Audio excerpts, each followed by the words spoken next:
pusat ya. Itu Pak. Hanya memang teman-teman sekalian, Pak.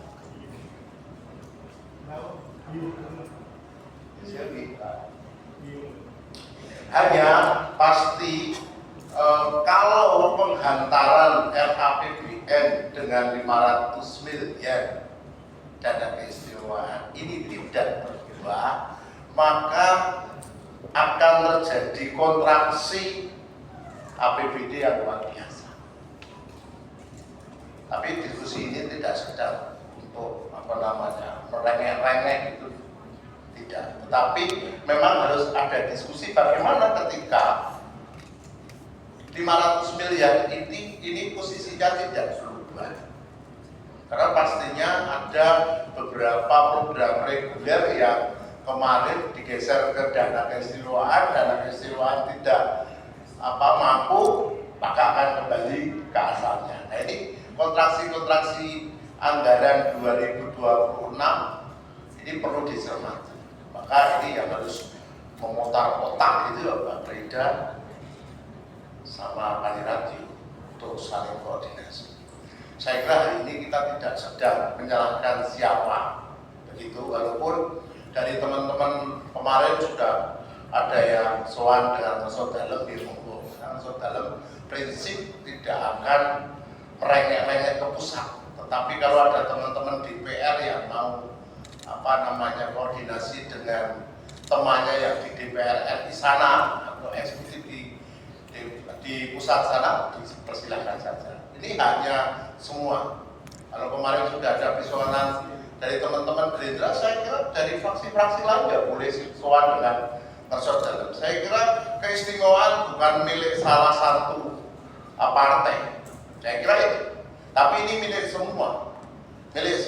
Bahwa keistimewaan ini dibangun oleh orang daerah istimewa Yogyakarta, walaupun secara kepartean barangkali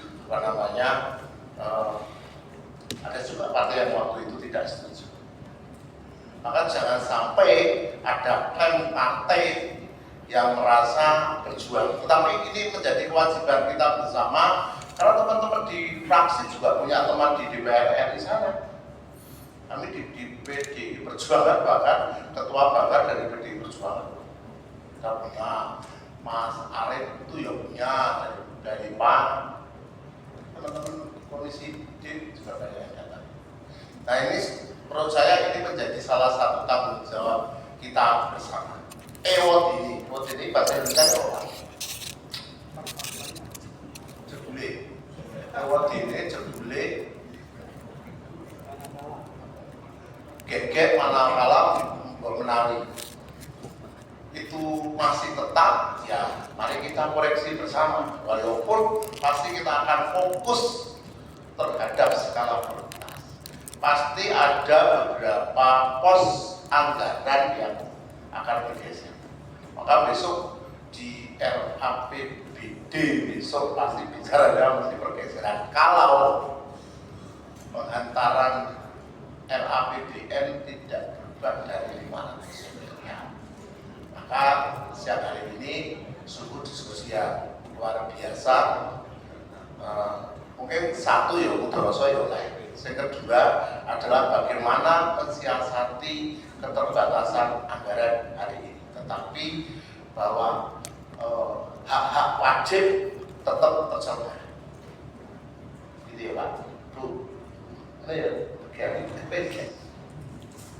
Negativitasnya itu ada 15 item. Artinya apa? Negatif list yang 15 item harus menjadi perhatian perencanaan untuk mengurangi termasuk perjalanan kita misalnya 50%. Maka anggaran 2026 pasti akan memperhatikan negatif list, betul? Ya kan? Jadi kita tidak hanya sekedar ngomong 500 miliar ini seperti apa, ya, tetapi nanti akan terjadi negatif list ini akan mempengaruhi semua. Betul ya Bu Made? Nah, sebelum Bu Made ketiga menghadapi situasi yang mungkin sekarang ini kita harus mencari solusi. Ya. Tadi sudah disinggung sedikit sebenarnya sama Pak Dwi tadi. terkait dengan PMK 56. Ada beberapa hal yang memang perlu dicermati kembali, padahal kita proses untuk dokumen perencanaan 2026 ini sudah kita sepakati untuk uang PPR-nya. Tinggal kemudian RAPBD-nya, berarti kita perlu evaluasi kembali apakah kemudian yang kita sudah usulkan, yang kita sudah ajukan ini sebagai bagian nanti rencana pelaksanaan pembangunan atau kegiatan di 2026 ini ada yang berubah. Jadi mungkin lanjut untuk terkait dengan bagaimana kemudian belum Mas berkaitan dengan ketika kita bicara 2025 otomatis juga kita perlu melihat lagi dokumen-dokumen yang atau kebijakan-kebijakan yang dikeluarkan oleh pemerintah pusat. Dalam hal ini adalah berkaitan dengan dokumen RPJPN maupun RPJMN nasional, termasuk juga kebijakan-kebijakan Bapak Presiden. Jadi kalau kita melihat di sini amanat konstitusi adalah Indonesia yang merdeka, bersatu, berdaulat, adil dan makmur. Jadi ini yang kemudian diturunkan secara eksplisit ya di dalam kebijakan 8 itu, Asta Cita. Ya ada ideologi Pancasila, kewenangan keistimewaan DIY yang diperuntukkan bagi dan dikelola oleh pemerintah provinsi DIY yang pengalokasiannya dan penyalurannya melalui mekanisme transfer ke daerah sesuai kebutuhan daerah DIY dan kemampuan keuangan negara. Jadi dia itu adalah bagian dari PKD, ya, transfer ke daerah. Di mana kemudian ketika pidato kemarin itu untuk secara nasional PKD itu dipotong 24,8%. Jadi imbasnya juga tidak hanya kemudian bicara masalah dana keistimewaan saja, tetapi juga dana-dana lain yang masih menjadi bagian pengelompokan TKD ini, termasuk dana DAK dan non DAK. Jadi ini yang mungkin menjadi perhatian kita semua. Jadi kalau kita bicara bagaimana keterkaitan domain pemerintah pusat, otomatis ada keterkaitan dengan kabupaten kota dan juga provinsi. Domainnya pemerintah provinsi juga ada keterkaitan dengan pusat dan kabupaten kota. Itu pula dengan domainnya kabupaten kota itu juga ada keterkaitan. Artinya apa? Di dalam perencanaan pembangunan yang dilaksanakan dalam satu kesatuan sistem perencanaan pembangunan nasional, di mana pembangunan yang dilakukan baik di tingkat kabupaten kota sampai dengan provinsi akan bermuara pada capaian pembangunan nasional. Ini yang mungkin menjadi penekanan. Kenapa kemudian terjadi mungkin ada perubahan? Ya, jadi kalau berjalan RPJPN-nya juga berganti 2025 sampai 2045, RPJP kita juga sudah berganti 2025 sampai 2045. Kemudian RPJMD-nya gimana? RPJMD kita, karena kita tadi pakai berdasarkan pada Undang-Undang 13 2012, otomatis ketika bicara RPJMD itu adalah merupakan bagian visi misi kepala daerah. Kepala daerah itu kita bicaranya adalah penetapan, jadi tidak mengikuti mekanisme yang diatur secara nasional. Tapi bagaimana kemudian dengan pengukuran atau indikator-indikator yang tertuang di dalam dokumen perencanaan. Makanya itu kita juga melakukan penyelarasan. Jadi tidak serta-merta kemudian kita diam saja dengan dokumen yang sudah ada. Tetap kita melakukan evaluasi terhadap dokumen perencanaan yang sudah kita buat. Ini yang tadi yang kami sampaikan di slide sebelumnya, bagaimana kemudian keterkaitan domain-domain ini harusnya kemudian menjadi bagian penting di dalam evaluasi. Sehingga nanti kita tinggal dalam pembahasan RAPBD daerah Istimewa Yogyakarta. Sekali dalam KUHP tersebut, Bapak Ibu itu sudah memuat apa yang disampaikan dari Pak Aris dan Bu Madi, sehingga semua tertuang dalam suatu dokumen. Dari awal tadi Bu Madi menceritakan terkait dengan perencanaan sampai dengan tertuang Pak Aris juga dalam mengelola dana istimewa perencanaannya seperti apa itu sudah ada semua. Dan di pola APBD kita masih menerapkan pola optimis, sehingga dengan adanya kemarin pengantaran nota keuangan APBN bahwa kita alokasi kita 500, tetapi di KUHP kita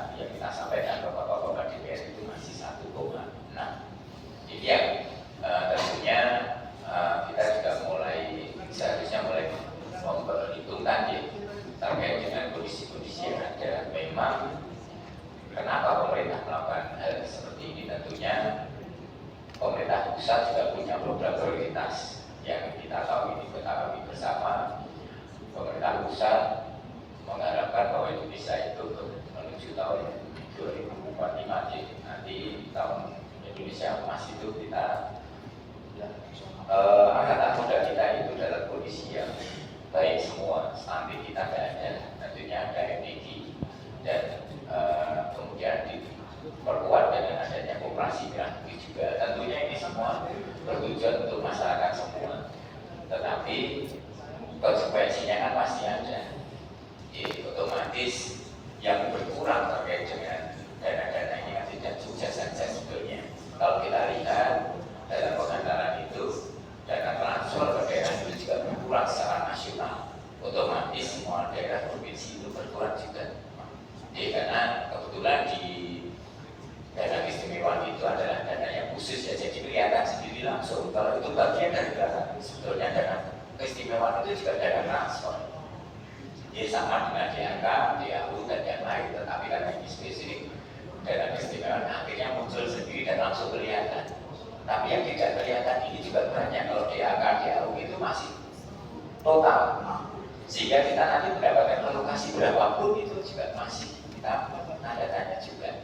Nah ini saya harapkan kita kalau untuk dana keistimewaan untuk 500 kita pernah, untuk yang pertama kali turun itu 300 kita bisa, 400 kita bisa, sampai dengan 1,4 itu kita bisa juga.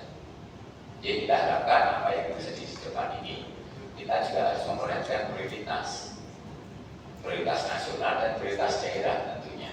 Dan ini juga mandatori juga harus kita jaga terkait dengan pengeluaran kita terhadap berapa untuk pendidikan, kemudian berapa untuk kesehatan, dan berapa yang lainnya itu kan sudah ada ketentuan. Dan ini kan kita harapkan suatu perencanaan yang menghadapi segala kemungkinan yang ada. Kita harapkan selain membedakan nanti kita berdasarkan prioritas, kita juga bikin kegiatan juga tidak akan memotong sembarang potong. Sehingga kita harapkan kalau kita beli kambing itu yang kambingnya kecil, tidak kambing yang tidak kakinya, sehingga tidak dapat berjalan dengan baik dengan tujuan. Itu yang kita harapkan.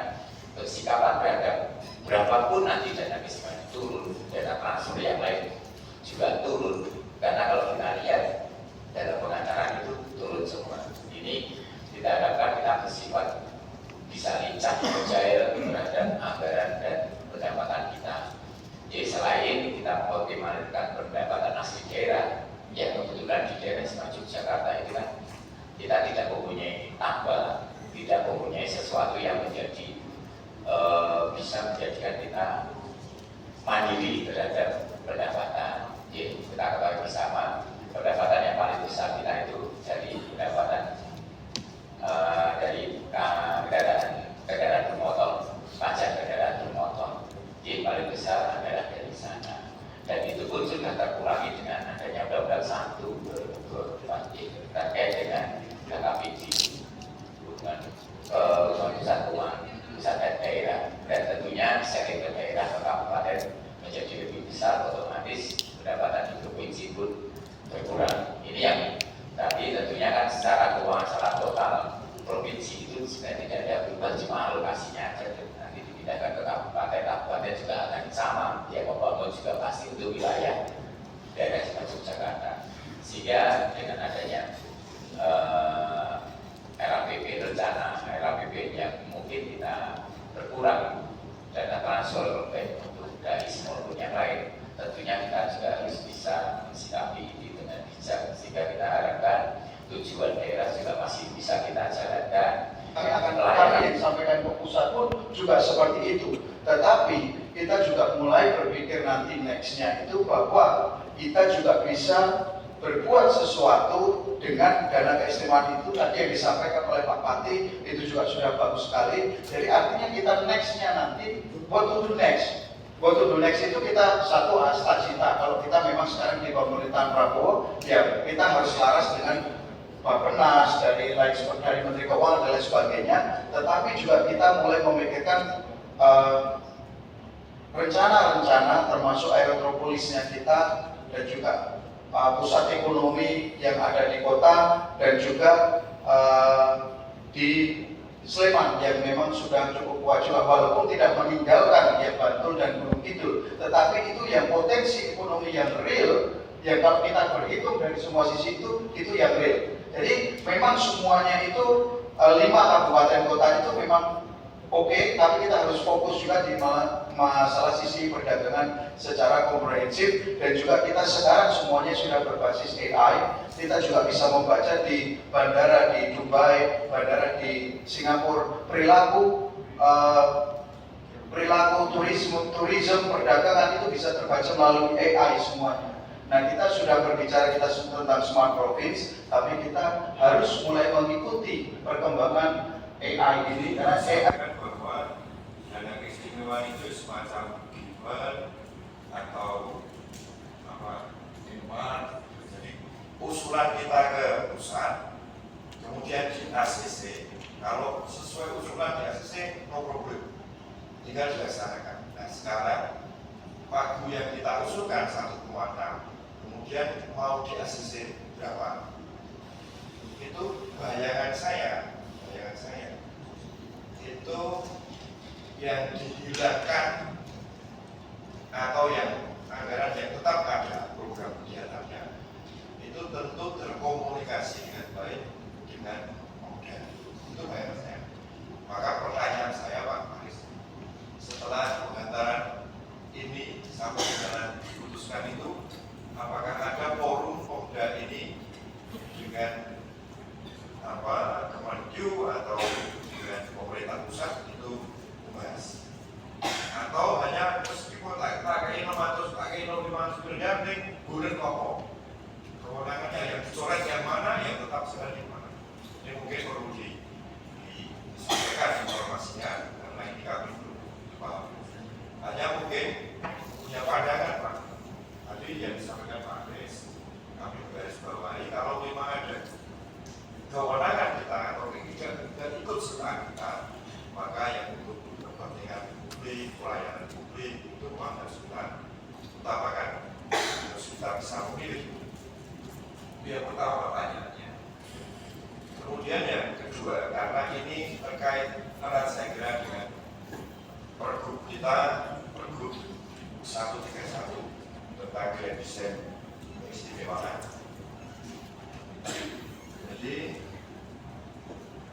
setelah ada rumor agak ekstrim ini, saya itu ikut baca-baca, ikut gaya ternyata memang malah menyadarkan saya atau memahamkan saya pribadi bahwa grand design kita itu memang agak menjadi tanda petik itu jauh dari apa yang kita rumuskan. Grand kita itu menjadi ketinggalan zaman, khususnya di kebutuhan keuangan pendanaan. Karena sebelumnya dari yang kita rancang itu tidak hanya tahun 2026 besok Pak yang tidak memenuhi kuota itu, dari 25, 24, 23 dan seterusnya itu memang di bawah kebutuhan pendanaan di pergub kita. Sehingga pertanyaan yang muncul sesungguhnya sikap kita atau kebijakan kita terhadap pergub ini kan berlaku 20 tahun 2022 sampai 42. Apakah tidak dilakukan revisi? Karena memang kalau tidak dilakukan revisi itu sesungguhnya kayak kertas kosong. Maksud saya itu macam kertas gitu. Karena tidak sesuai. Setidaknya saya mencatat hanya di kebutuhan pendanaan. Jadi PSN tadi, baik proyek maupun program nasional dan aspal kita itu sangat bagus. Tapi mestinya harapan kami ini disertai dengan konsekuensi anggaran dari pusat tanpa harus mengganggu fiskal yang ada di daerah. Ini harapan kami seperti itu. Pertanyaan saya kaitan dengan diskusi kali ini saya mengapresiasi beberapa waktu inisiasi diskusi saya tidak akan berandai-andai naik. Mungkin berbeda dengan Mas Anton, sangat wajar Mas Anton memang harus berbicara seperti itu karena Mas Anton adalah atlet kuasa. Ya alhamdulillah kalau bisa naik, kalau tidak kita memang sudah harus berpikir di situ. Nah pertanyaan saya, anggaran yang memang sudah disampaikan kemarin di dalam RAPBN 500 juta turun sangat banyak sekali. Ini berdasarkan dengan bersama berdasarkan atas usulan yang ada di provinsi dan 4 kabupaten 1 kota, atau sifatnya itu gelundungan, jawabannya masing-masing mengandung konsekuensi. Kalau misalnya Mas Anies berdasarkan usulan untuk ke depan, saya berharap banyak usulan ini harus kita revisi secara proporsional bahwa BPD itu yang bertanggung jawab adalah provinsi daerah Yogyakarta atau DPRD, sehingga kita prioritaskan usulan-usulan itu yang kita sampaikan kepada pemerintah pusat ini mencukupi kebutuhan kita dulu. Kalau pun itu gelondongan,